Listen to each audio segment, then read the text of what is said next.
Hay tres supuestos importantes para tomar un control de política en el campo de la regulación. Aquí un ratito nos está pasando esto. Recording in progress. Como le decía, la base de datos y el tema del código DO ya pertenece a el esquema de comando y control aplicado en la Unión Europea explícitamente en el país de Alemania, donde existen tres variables que se encuentran interrelacionadas con el crecimiento económico de los países de la Unión Europea. Yo les había explicado en cursos anteriores lo siguiente, un momentito. Ujú, ujú, sí, nuevo. Bien,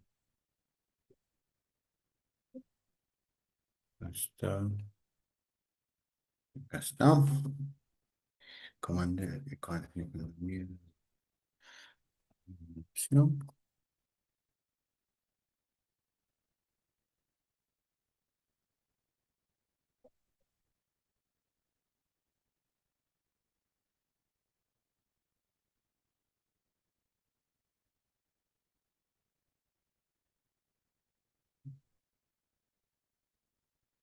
Listo.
Yo les decía lo siguiente, ¿no? La regulación establece varios criterios con el cual se pueden relacionar la teoría económica con uno de los elementos o criterios para que la economía se controle en el tiempo. Uno de estos es comando y control. Entonces, a la hora de establecer estos criterios de comando y control, tenemos que ser claros. Si bien es cierto, la postura teórica de comando y control establece cómo podemos establecer un ordenamiento o desarrollar un ordenamiento de política para evitar los niveles altos de contaminación. Es evidente que esto va mucho más que ello, ¿no? Entonces, esto está basado fundamentalmente en la obtención de establecer una política, ¿no? Controlada por el Estado de manera tal que no se abuse de los stakeholders que son parte de un sistema predominante en una economía. ¿Basado en qué? Dani, Choquehuanca. ¿Te recuerdas cuáles son los sectores estratégicos de una economía en desarrollo? Que le explicamos varias veces desde la óptica de la econometría intermedia y que ahora nuevamente, obviamente, sí, ya, que tenemos que establecer cuáles son los tres sectores estratégicos con los cuales puede crecer una economía de manera sostenible. ¿Cuáles son esos? El primero, ¿te recuerdas que era educación? Ya. ¿Cuál es el segundo, Dani? Energía. Ya, ese es la energía. Y el tercero, Mm, el tercero no recuerdo, profesor. salud. En realidad son educación, salud y energía. Del orden, pues los factores no alteran el producto. Ya sabemos que educación lamentablemente es algo que no apuestan los estados porque no les conviene tener una educación o una población educada, ¿no? Para que puedan votar como realmente quieren que voten, ¿no? O sea, de acuerdo a criterios poco, y poco marcados en la parte económica, ¿no? Y la parte, digamos, académica, ¿no? O sea, si hay una población poco educada, obviamente va a votar de acuerdo a sus criterios básicos y convencionales que tiene para condecir una toma de decisión en ese sentido, ¿no?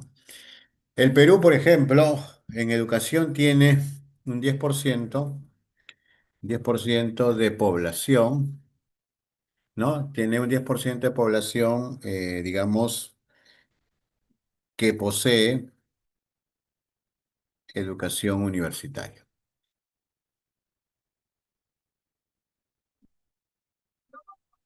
¿no es cierto? Que son más o menos alrededor de 3,5 millones, ¿no? De población que ha tenido una educación universitaria y o técnica.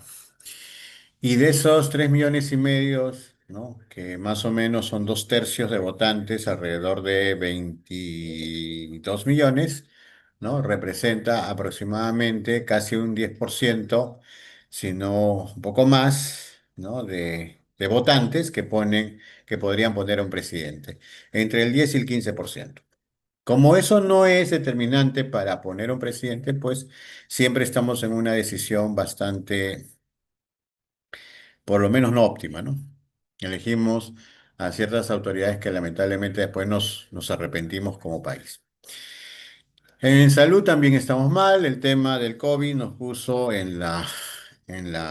llama? En la palestra de ser un país poco organizado, ¿no? Con una política de salud bastante precaria, donde nuestro sistema, sobre todo en el tema de infraestructura, es muy, muy pobre, ¿no? Y por eso que por falta de oxígeno y por falta de instalaciones en UCI, ¿no? Se murieron pues alrededor de 200.000 compatriotas. Algunos otros últimos datos manifiestan que fueron alrededor de 250.000, o sea, superamos largamente los 200.000. Y el tercer elemento clave para lograr el crecimiento y desarrollo de un país es la energía, ¿no? Aquí, si bien es cierto, no es que estemos jalados, estamos como en sustitutorio, en quinta nota, ¿no? Entonces, el sistema energético de alguna manera se ha salvado por el gas de camisea, ¿no es cierto? Por ejemplo, acabo de volver de camisea porque estamos estableciendo la evaluación de medio término del proyecto, ¿no? Y hay un montón de inconsistencias, ¿no? Por ejemplo, una paradoja que se ha establecido hoy en camisea, paradoja, es que las comunidades nativas, las comunidades nativas y los centros poblados colonos, ¿no? O sea, las comunidades nativas y los centros poblados colonos, no consumen, no consumen gas natural, no consumen gas natural y compran un balón de GLP entre 200 y 250 soles. Lo que nosotros pagamos acá alrededor de, dependiendo de la zona, ¿no? De 50, 60, digamos entre 50 y 80 soles, pues ellos pagan entre 200 y 250 soles. Sabiendo que de esa zona se sacan las reservas, obviamente probadas, y que se vienen acopiando y expendiendo en el mercado interno y externo del gas natural, ¿no? Entonces es una paradoja, definitivamente. Entonces aquí tenemos un problema, ¿no? Un problema que debemos de alguna manera arreglar con la política energética preestablecida. En cuanto a la salud, también tienen problemas, ¿no? Porque no en todos los centros poblados existe una posta, mínimamente. Y si existe una posta, pues no tienen el personal calificado para que éste lo atienda. O sea, hay un sinnúmero de problemas que lamentablemente aún el Estado no lo arregla. Y por ende tenemos pues poblaciones que se encuentran no satisfechas con este tipo de resultados, ¿no? Entonces, en ellos viene pues una especie no solo de resentimiento, ¿no? Sino de indignación hasta cierto punto porque no tienen la capacidad, ¿no? Eh, para hacerles entender al Estado, ¿no? Y a las diversas autoridades de los sectores estratégicos de que las cosas no están bien hechas, ¿no? Eso hay que tenerlo muy presente, ¿no? Entonces, ellos, al no tener el gas, pues, y obviamente no tener un sistema de educación, un sistema de educación y un sistema de salud adecuado, ¿no? Consideran, pues, que, que el proyecto no les ha ayudado en nada. Y obviamente se sienten con esa sensación, ¿no? Cualquiera se sentiría con esa sensación sabiendo que si sacan de, digamos, de tu subsuelo, de tu terreno, ¿no? Que te ha costado con tantos años sostener en el tiempo, ¿no? Y no te dan absolutamente nada de ello. Entonces, ahí hay una paradoja, por lo menos, ¿no? Otra de las cosas importantes, ¿no? O sea, el gobierno central poco o nada les provee de atención, de acompañamientos en los sectores estratégicos para desarrollar políticas de desarrollo, ¿no? Casi todos sus, por ejemplo, otro elemento clave aquí es que los jóvenes en un 100%, ¿no? Eh, se gradúan como profesores de colegio, como profesores de colegio y administradores, administradores, ¿no? Eso también nos dice mucho, ¿no? O sea, que no tienen a la alta capacidad como para desarrollarse pues, en carreras ingenieriles, en carreras de medicina, ¿no? A lo único que aspiran es a estar como profesores de colegio y como administradores. Y no hay más nada tampoco en ese aspecto, ¿no? Y así vemos otros elementos claves que no van en el sentido del desarrollo estratégico. Por ejemplo, ellos tienen el Pongo de Mainique, ya que es una belleza escénica muy relevante para establecer un circuito turístico,